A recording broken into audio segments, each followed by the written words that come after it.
Hi everyone! Kumusta? My name is Rayo. Welcome back to my channel guys.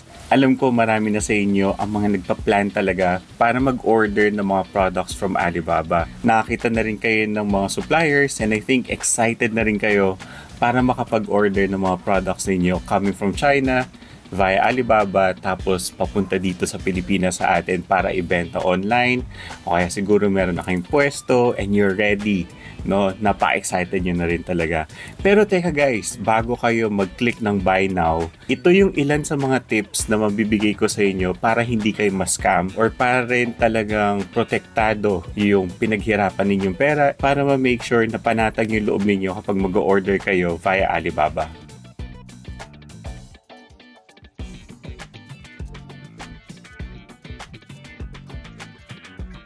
So, unang-una, I just want to ask you, no, ito ba ay para sa personal or business use ninyo?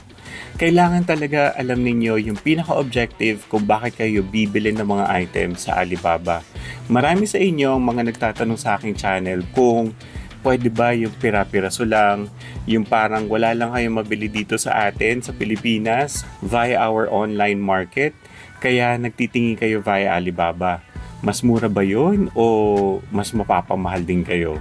Pangalawa guys, basic information para sa karamihan, ang Alibaba is more of a platform para sa mga business owners. So, ibig sabihin dito, yung mga nagbebenta ng mga suppliers, mas gusto nila yung nagbebenta sila ng maramihan. Siyempre, sa rule ng retail, kapag mas marami ang binenta, mas marami ang binibili, then definitely mas mababa yung presyo na pwede nilang maibigay. Ganun din naman sa akin, sa aking business, mas prefer ko ang mga mas malakihang clients or mga wholesalers dahil syempre mas madali para sa akin ang pagbenta ng mga products and I make sure na yung presyo mas mabibigay ko sa kanila ng mas optimized. So same principles, mas maganda kapag alam natin yung pinaka-objective natin ay personal or for business use, right? Isa rin dyan na masasabi kong tip ay gamitin ninyo ang Alibaba unang-una sa website, right?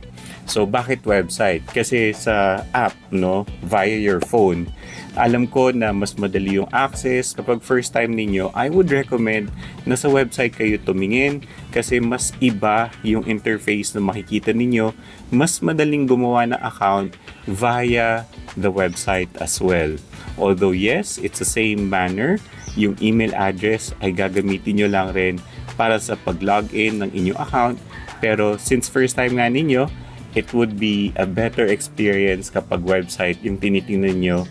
And of course, mas makikita ninyo yung broader options na available sa website as well. Isa na tinitingnan natin kapag website yung access na gagawin natin is yung merong verified information, gold supplier o kaya with trade assurance na nakalagay. Yung mga key icons na ito na nakalagay sa mga suppliers, yun yung isa sa mga palatandaan ko para yun yung i-engage ko ng mga suppliers. Pangalawa dyan is to really make sure yung product. Guys, marami sa inyo yung mga nagtatanong sa akin kung meron ba akong idea about a certain product, no? And usually sa akin, I stick to what I know, of course. Kasi syempre, hindi naman porket gumagawa ko ng content about Alibaba, lahat na lang ng products alam ko, no? I make sure guys na inalam ko rin kung ano mismo yung mga product na kailangan ko or yung mga raw mats na kailangan ko. Yung specifications, yung kung gaano kalaki, gaano kaliit, yung measurements talaga, lahat, no? Kailangan ko siyang alamin. And yung mga yan, hindi ko naman talaga inalam ng ako lang, no? Definitely, nagtanong lang rin ako sa mga suppliers. So, nagbibigay rin sila ng mga options kasi napakalawak talaga ng Alibaba. So, kailangan matanong ninyo sila ng mas mabuti via chat, of course. I-chat nyo lamang sila. Tanungin ninyo yung produkto kung ano nga ba yung mga yan. They're also open to a lot more products na meron sila kasi nga suppliers talaga sila. Legit na mga suppliers tong mga to. And alam nila kung ano yung industry. So, it's the same way para sa mga suppliers sa Alibaba. Yun yung kanilang business, so alam nila yung mga details ng mga ito. Kagaya sa akin guys, na meron akong business on these items na available sa aking website. So, inaalam ko rin kung ano yung mga produktong mga yon. Some of you may be wondering kung paano mo siya ma-verify yung mga product mismo. Then, how is simply by asking for photos or videos. Yan. So, asking for photos, videos, description, item, clear pictures, standard na yan para sa akin. So, kapag meron akong inquiry no, ng isang raw mats, definitely bago ko pabilhin yung product na yan, humihingi muna ako ng pictures, humihingi muna ako ng videos para mas malaman ko ito mismo yung pinaka-product na gusto ko nga talagang bilhin. This is really important na kailangan alamin ninyo yung product na binibili ninyo. Karamihan sa atin, dahil hindi natin ginawa yung trabaho natin to make sure and ask and verify yung mga information na ganito sa mga products natin, sinasabi na lang natin na na-scam tayo. Guys, mali yun. Maling thinking yung ganyan. Dapat nasa sa inyo as business owners, as buyers, to ask for this specific item descriptions or item specifications dahil tayo yung bumibili. Imagine ninyo, no, bumibili kayo tas hindi ninyo alam kung ano yung binibili ninyo. Mali yan, mali yung thinking na ganyan. We have to make sure na since tayo yung bumibili, pera natin to, no? Kailangan alam ninyo mismo kung ano yung bibilin ninyo at ang lahat ng detalye about that item na bibilin ninyo. Guys, kasalanan na ninyo yan kapag hindi ninyo ginawa yung assignment nyo para alamin mismo kung ano yung product na kiniklik ninyo para bilihin. Huwag din nyo sisisihin yung supplier na nagpadala sa inyo ng ibang item dahil hindi ninyo verify kung ano yung item na binili ninyo online. Kasalanan ninyo yan. Pangatlo dyan guys is to really find a trusted forwarder. No? So, nakuha nyo na nga yung product. Nakakita na kayo ng magandang supplier and ready na kayong umorder. So, karamihan ng mga suppliers natin, i-verify yung inyong address kung saan i-deliver ang items. Now, karamihan sa kanila ay ipapadala ito via FedEx or kaya DHL. Guys, in my experience and over the past years talaga, no, since even before the pandemic, mahal ang magpadala ng items via these channels ng FedEx and DHL. Kaya rin meron akong forwarder partner na nire-recommend. Guys, isa sa mga magde-define ng experience ng pagbili ninyo sa Alibaba ay una ang supplier, ang pangalawa ay ang forwarder.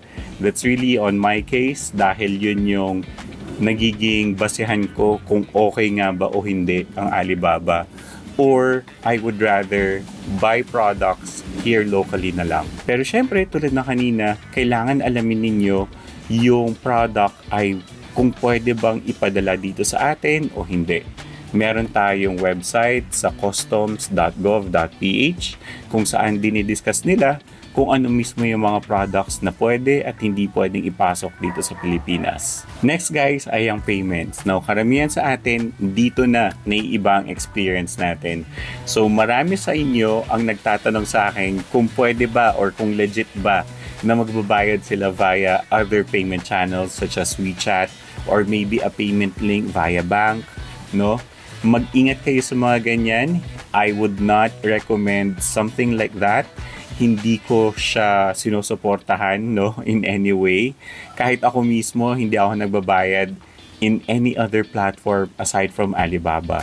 Huwag kayong lumabas ng payment channel ng Alibaba.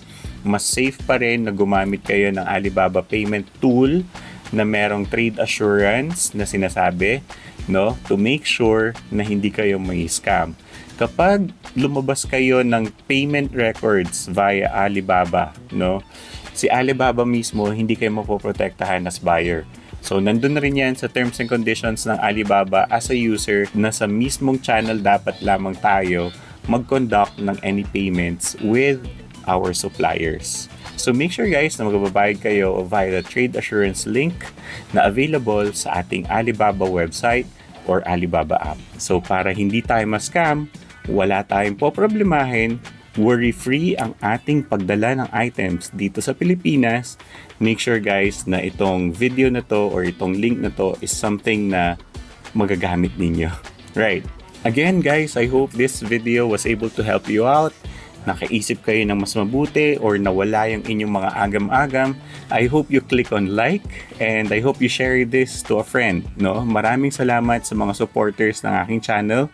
I've been doing this for the past 5 years and I'm very happy na marami na rin ako natulungang subscribers na nagto-turn into business owners as well dahil sa channel na to. So if you're one of those, congratulations sa inyo. Maraming salamat guys and I'll see you sa susunod na clip. Bye-bye.